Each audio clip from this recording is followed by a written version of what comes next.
Shalom Lerroyam, eu sou o Pablo Felipe, você está no canal do Aleph Altav e hoje continuamos o estudo do livro de Provérbios. Iniciamos desde o versículo 1º do capítulo 1º, Mishle Shelomon, Mishle Perek Aleph. Agora vamos analisar os versículos 12 e 13. Aqui nós vemos, a partir do versículo 8, uma advertência dos pais aos filhos acerca da influência maligna, da influência daqueles que são maus. E continuando aqui, o versículo 12 e 13, é a fala, é o convite do mal para com o filho. Então diz o texto, Nivlaem Sheol Haim, Utememin Keordevor, Kol Hon Yakar Nimtsa, Nemale Bateinu Shalal. Vamos agora analisar palavra por palavra. Então, o que diz o texto aqui? Nós temos aqui Nivlaem e Sheol Haim, que é a primeira parte do versículo. Temos aqui essa pontuação chamada Atná, que marca a primeira parte do versículo, a primeira parte de duas. E continua o Temimin que Yordei Vor. Vamos lá. Então, nós temos um verbo aqui. Nivlaem é a conjugação do verbo balá. O verbo balá, que por sua vez significa engolir, devorar. Ele está no kal, no tronco kal, que é o tronco mais simples dos verbos hebraicos. Está na forma imperfeita, ou também conhecido como iktol. Imperfeito porque traz a ideia de uma ação não concluída. Uma ação que será feita ou que está sendo feita. Lembrando sempre que o tempo verbal, como nós conhecemos no português, não se aplica de forma tão simples no texto hebraico, ok? O contexto que determina muito essa compreensão do tempo. Mas aqui nós temos, então, o kal imperfeito na primeira pessoa como um plural, nós, ok? Então, nós temos aqui nivla, ok? Nivla. Porém, nós temos também um sufixo aqui, nivla em, se referindo ao objeto da ação. Então, vamos devorar, devoraremos, devoremos eles. Aqui nós temos o sufixo da terceira pessoa masculina plural, eles, ok? Então, seria uma espécie de objeto aqui da ação. Nivlaem, vamos devorá-los, devoraremos eles. Que sheol, nós temos aqui então o prefixo que na verdade, originalmente é o que, é o kaf com um shevá, porém, aqui, o Shevá transforma-se em um Hirik, uma vez que também tem o Shevá aqui na palavrinha Sheol. Então, Shevá com Shevá, no caso do prefixo be, que e le, torna-se um Hirik, ki, Sheol. Sheol, ou melhor, ainda falando do prefixo, o que significa conforme, como, de acordo, da mesma forma. Então, como o Sheol, conforme o Sheol faz. Sheol é uma palavra extremamente interessante na Bíblia hebraica. Sheol tanto tem um significado físico, como também algo mais de símbolo, simbólico. Então, nós temos aqui, muitas vezes você vai encontrar a tradução literal, Sheol, que no grego seria, o equivalente seria o Hades, ok? Que no Novo Testamento, que escrita em grego, o Hades muitas vezes traduz a ideia do Sheol, assim como a Septuaginta, que é a tradução do Antigo Testamento para o grego.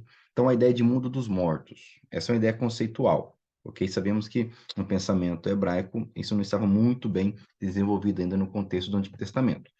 Porém, de uma forma mais física, traz a ideia também de cova, de sepulcro, de um túmulo, ok? Então, como o Sheol faz aqui um exemplo da morte, uma figura da morte. Então, vamos devorar como a morte faz, como o Sheol faz, como o mundo dos mortos faz. Raim. Raim, então, é o plural de Rai. Vamos aqui. Raim, Raim, plural de Rai. Raim significa vivo, ok? Como o Sheol faz com os vivos. Então, vamos devorá-los, dependendo da versão, a tradução, você vai encontrar assim, vamos devorá-los vivos, como o Sheol. Ou vamos devorá-los como o Sheol faz com os vivos, ok? Então, esse convite maligno para afligir o fraco, aquele que é pego numa armadilha. Por exemplo, nós vemos no profeta Amós uma repreensão muito grave do Senhor para as nações, para Judá, em especial para Israel, justamente por essas condutas de opressão, de violência. Então, a primeira parte do versículo nos diz isto, e ele continua a mesma ideia, dizendo, o temimim que yordei vor. Temimim, nós temos aqui a conjunção vav, né, mais do que conhecida nossa, talvez a conjunção, talvez não, é a conjunção mais utilizada no texto bíblico. O vav, normalmente ele vem com sheva, né, mas aqui, antes do sheva, ele torna-se o shurek. O, ele traz a ideia de continuidade, a forma de tradução passa por uma série de nuances. Então, pode ser e, mas, contudo, ou simplesmente não se traduz. O temimim é o plural de tamim, ok? Tamim, interessante que a própria palavra tamim já pareceria um plural, né? Por conta desse im no final. Mas a palavra tamim está no singular. E o seu plural é o temimim. É um substantivo que significa todo, inteiro, intacto, perfeito, completamente. E completamente que, novamente aqui, veja, mais uma comparação, ok? O prefixo que iordei, que iordei. Nós temos aqui o verbo yarad, um verbo muito comum, aparece cerca de 360 vezes somente no calo, ok, yarad, fora outros troncos verbais, que significa, de uma forma bem simples aqui, descer. Tá? Tem outras nuances conforme o contexto, mas principalmente a ideia de descer. Yarad está no particípio plural. Iorad seria o particípio, aquele que desce, o que desce, o que está descendo. E aqui, no plural, os que descem, aqueles que estão descendo conforme os que descem. Lembra aqui do prefixo que, conforme os que descem. Então, perceba que interessante, nós temos aqui essa comparação, ó, que Sheol, Haim e Kirdei Vor. Duas comparações, ok? Yordei Bor. Bor, percebo que aqui eu tenho essa pontuação, que é o dagesh, dagesh lene, ou dagesh fraco, no bet, que traz o som de B. Perceba que lá no versículo, esse dagesh some, de forma que o bet agora tem som de vet, vor. Isso por quê? Porque eu não tenho dagesh aqui? Lembrando essa regra básica, porque ele é antecedido por uma vogal. Nós temos aqui a vogal de Sereyud, vogal longa, inclusive, e por ser antecedido por uma vogal, o dagesh some, por isso que é um dagesh fraco, ok? Então, e completamente, conforme os que descem a cova, bora, significa cisterna, armadilha, cova. Também, juntamente com a ideia de Sheol especificamente, traz a ideia de entrada, seria a entrada do Sheol. Olha que interessante.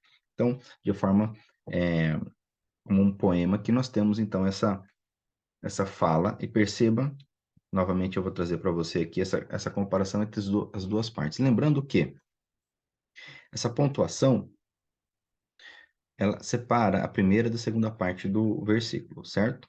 Então, nós temos aqui duas partes do mesmo versículo. Perceba que o verbo aqui é devorar, ok?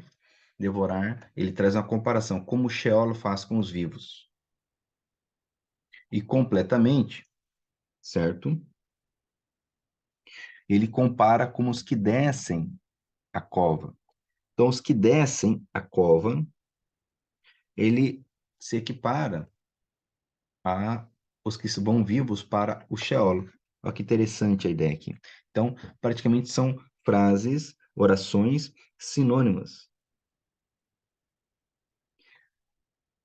Perfeito? O próximo versículo, por sua vez, diz assim: Kol hon yakar nimtza nemale bateinu shalal. Seria a consequência do ato do versículo 12. Então, kol é um advérbio muito conhecido nosso, palavrinha, substantivo muito conhecido, aparece muito no texto hebraico, significa todo, totalidade, todas as coisas. Ele pode aparecer assim como está, que a gente chama de escrita defectiva, ou pode aparecer com a escrita plena, tendo um Rolen Vav aqui, Vavzinho com Rolen, Kol, ok? Como ele está com uma kef ligando aqui a próxima palavra, cai esse Rolen Vav, fica essa escrita defectiva. Então, tem aqui um kametz com som de O, kametz hatuf, Kol Ron, ok? Lembrando que o Makef, essa pontuação que parece, vai lembrar o hífen que a gente utiliza no português. Ele gera uma unidade entre as palavras, que ele liga as palavras de forma que traz uma série de alterações, inclusive na pontuação, na vocalização. Kol Hon. Hon significa riqueza, posses, bens, a fazenda, a riqueza, a receita de alguém. Então, toda a riqueza, toda a riqueza, Yakar significa raro, de grande valor, nobre, então também precioso, uma pedra preciosa, por exemplo, Yakar, Even Yakar, Yakará, então Yakar, Kol Hon Yakar, todo tipo de riqueza preciosa, todo tipo de riqueza de grande valor, Nimtsa, aí vem o verbo, Nimtsa. Perceba novamente que eu tenho aqui o Nun, só fazendo essa observação, que esse nun, ele caracteriza a primeira pessoa como um plural, nós. Então, temos aqui nimtsa, voltando o slide, você vai perceber aqui, ó, nesses outros verbos. Nós temos nivlaem, ok? Então, nós vamos devorar. Nós temos agora aqui duas vezes nimtsa, ok? Vamos encontrar, já vou trazer a tradução mais clara, e novamente aqui no outro verbo. Então, essa é uma característica do nós. Então, a conjugação nós no imperfeito. O imperfeito ele é formado justamente, uma característica do imperfeito, do ictol, são esses preformativos antes da raiz. Então, vejamos aqui, voltando no slide. Perceba que a raiz aqui é balá, ok? Então, eu acrescento esse preformativo ni. Então, a conjugação nós, ok? Voltando aqui, kolhon yakar nimtsa. Então, eu tenho o verbo matzah, um verbo também muito comum, ele aparece cerca de 320 vezes apenas no tronco kal. Nos demais troncos ele aparece mais uma centena de vezes aí. Então, muito comum, significa encontrar, alcançar, obter algo, ok? E também, como todos os verbos que aparecem nesses dois versículos, ele está no imperfeito, na primeira pessoa comum plural, ok? Porque é uma concordância aqui. Kolhon yakar nimtsa. Todo tipo de riqueza preciosa, todo tipo de riqueza de grande valor, vamos encontrar, ok? Por quê? Porque ele está falando nos versículos anteriores de oprimir, de fazer armadilha, de matar, de fazer com que desçam ao Sheol, a sepultura, e vamos encontrar, ou seja, o despojo, o roubo, o furto. Kol hon yakar nimtsa, vamos encontrar todo tipo de riqueza. A segunda parte, nós vemos aqui, nemale, ok? Que, como eu disse, o numa aqui traz essa característica do imperfeito, equitolo. A raiz é malê, também é uma raiz comum. Significa encher, completar, terminar, cumprir, ok? Aqui não está no calo, está no pielo. E no pielo ele traz essa ideia de encher, de completar, de terminar, de cumprir. Também no equitolo, também na primeira pessoa comum plural, nós. Nós vamos encher, nós vamos completar, vamos terminar. Completemos, completaremos, terminaremos, encheremos o quê? Batendo, batendo, batendo, ok? Eu tenho aqui a palavra bait, bait, significa casa, ok? Bait, que é traduzido de forma bem simples, bait, a forma mais, o sinônimo mais comum, mas também pode ser templo, né? Então, Betel, a casa de Deus, um templo. Também Bet Meller seria a casa do rei, né? Seria o palácio. Então, sempre trazendo essa ideia. Mas, basicamente, uma morada, uma habitação, uma casa. Para você ter uma ideia, aparece cerca de 2.000 vezes. Cerca de 2.000 vezes no Tanakh, ok? Então, Bait, Batim é o plural. Eu tenho o plural aqui juntamente com o sufixo eno, que é da primeira pessoa como um plural, ou seja, nós ou nossas, né? Então, casas nossas, nossas casas, certo? Eu acredito que você já esteja se familiarizando com o uso dos sufixos pronominais, os sufixos pessoais para o uso possessivo. Então, nossas casas se escreve, então, batendo batim, batem nossas casas, ok? Perceba novamente, o nós, a primeira pessoa como um plural, tem um num como característica, tanto lá no preformativo do verbo, como aqui nesse sufixo pessoal. Batendo, então, encheremos, batendo, shalal. Shalal aqui seria o verbo, perdão, seria o objeto, o resultado. O shalar é o saque, o despojo. Então, no contexto de guerra, aparece muito no texto hebraico, no contexto de guerra, de conquista, a ideia do saque, a ideia do despojo. Aparece cerca de 75 vezes. No contexto aqui de Provérbios, como não estamos falando de guerra, ele traz uma nuance mais tênue, a ideia de lucro. Então, seria o lucro do engano, o lucro da armadilha, o lucro da violência, mas não necessariamente um saque, um despojo, por conta que aqui nós estamos falando de guerra, certo? Então, veja bem, vamos ler novamente o versículo. Kol hon yakal nimtza nemale vaterno shalal, ou seja, todo tipo, toda riqueza, todo tipo de riqueza, de fazenda, preciosa, e a carne nimtzá encontraremos. Esse é o convite enganoso para esse filho. Os maus fazendo esse convite, Rataim, né? Lá do versículo 8, Rataim, os maus, os pecadores.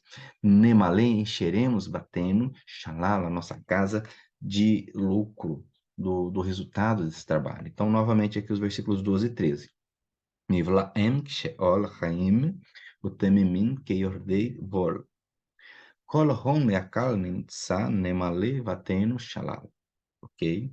Lembrando que essa advertência de provérbios do pai para o filho não é à toa. Como eu disse, profetas como Amós, entre outros, vão condenar veementemente essa questão da violência, da opressão, do engano, do lucro fácil. É tão interessante, por exemplo, Amós, ele pouco fala ou pouco critica, ataca a idolatria, por exemplo, quando ele fala contra Israel, contra Judá, contra as nações. Mas ele ataca essa conduta da violência, da opressão. Então, chama atenção essa preocupação do Senhor em ensinar com a sabedoria a evitar esse tipo de atitude e, no caso do incauto do jovem, evitar esse tipo de companhia, porque as más companhias corrompem os bons costumes, ok? Espero que você esteja gostando do nosso estudo. Assim que Deus permitir, estaremos continuando a análise dos próximos versículos de Mishle Shelomo. Te convido a curtir o canal, a compartilhar, te convido a comentar, tirar dúvidas, a crescer o teu conhecimento ao meu. Isso nos ajuda demais e nos anima a continuar nosso trabalho. Então, ficamos por aqui até o nosso próximo vídeo.